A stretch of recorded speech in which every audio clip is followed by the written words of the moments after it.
Okay, our top story tonight, chaos in Mexico after one of the most wanted cartel leaders in the country was killed in a military operation. Tourists in Puerto Vallarta are sheltering in place after the Kingpin's death triggered hours of counterattacks by the cartel.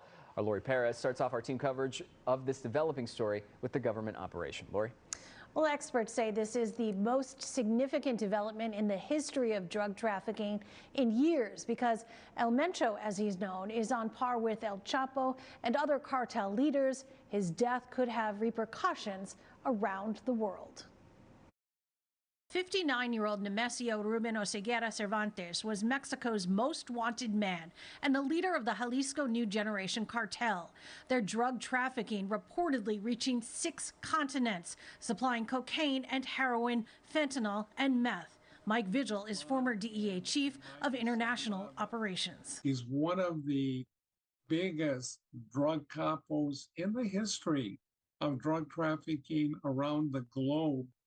And his cartel operated very much like a paramilitary force. Mexican leaders said El Mencho, as he was known, died after a shootout with special forces in Jalisco. His death sparking a wave of retaliation by alleged cartel members, burning cars and blocking streets to stall the military, billowing smoke, panicking passengers at airports. Locals reported being trapped inside their homes because of gunfire and explosions as gang members attacked security forces. The chaos spreading across several states, including the coastal resort town of Puerto Vallarta and in Guadalajara, one of the host cities of the upcoming FIFA World Cup. Raul Hinojosa is a UCLA professor and political analyst. So what you're seeing now in terms of people having violence in Jalisco, in Puerto Vallarta, and Guadalajara is lashing out, the cartel lashing out and making it clear that if these attacks on the cartel are not going to go unnoticed, and that they are going to fight back. Some might say Mexican leaders are ready for it. Military leaders said the U.S. provided intelligence that helped today's operation. It could be enough to satisfy President Trump, who has suggested the U.S. might deploy troops south of the border if he wasn't satisfied with Mexico's efforts to stop the cartels. Experts say El Mencho's death is the latest in President Claudia Sheinbaum's focus on finding the country's biggest drug lords. Most of the people already on the most wanted list were captured a few months ago, actually, and sent to the United States. And I think, as long as we don't have, U.S. military action, I think this will continue to bear fruit. The images are very scary, but on X, Mexico's president urged people to remain calm and said in most parts of the country, activities are proceeding normally. In the newsroom, I'm Lori Perez, CBS LA. Lori, thank you.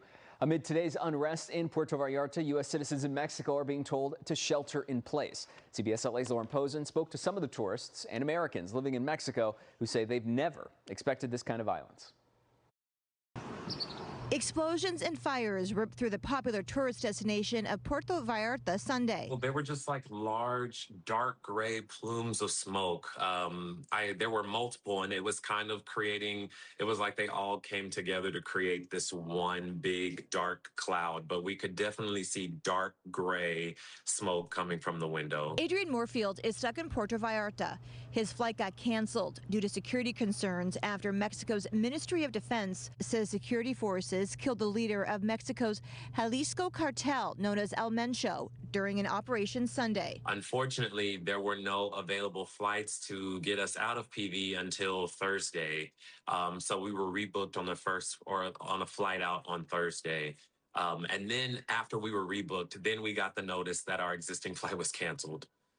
So just kind of, everybody's playing tag. Violent clashes have erupted across parts of western Mexico after news of the drug pin's death spread. We heard an explosion and we looked out the window and you could see the smoke. So we ran out to our terrace and you could see on the highway the flames and the smoke coming.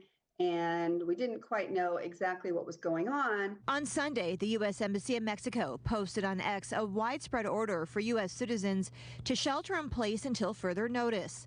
This, as people are setting buses on fire, shooting huge plumes of smoke up into the air. We thought they were starting to burn buildings. I don't know, it's just really scary. And then we heard a lot of gunshots at the same time. So we're starting to hear explosions, gunshots, smoke. Annie Garcia says she's a dreamer deported from the United States. She says her city is in crisis, and watching people celebrate the drug dealer's death is hard to stomach. I don't know how to articulate this, but to see people celebrating while our cities are still burning to the ground and there's no help being given to the people here on the ground, it's just alarming. Airlines are offering waivers for canceled flights, but right now it's unknown when those flights will resume. Reporting at LAX, Lauren Posen, CBS LA. And an Inland Empire connection to El Mencho, his son-in-law, was arrested in Riverside back in 2024. Christian Fernando Gutierrez Ochoa was also a high-ranking member of the cartel. He was arrested on international drug trafficking and money laundering charges. According to court documents, El Mencho may have assisted his son-in-law in his scheme to fake his own death by telling associates that he murdered Gutierrez Ochoa for lying. This helped Gutierrez Ochoa sneak into the United States to be with El Mencho's daughter. And of course, stay with CBS LA as we learn more about the developments in Mexico, including air traffic in and out of the region. We're always on at CBSLA.com.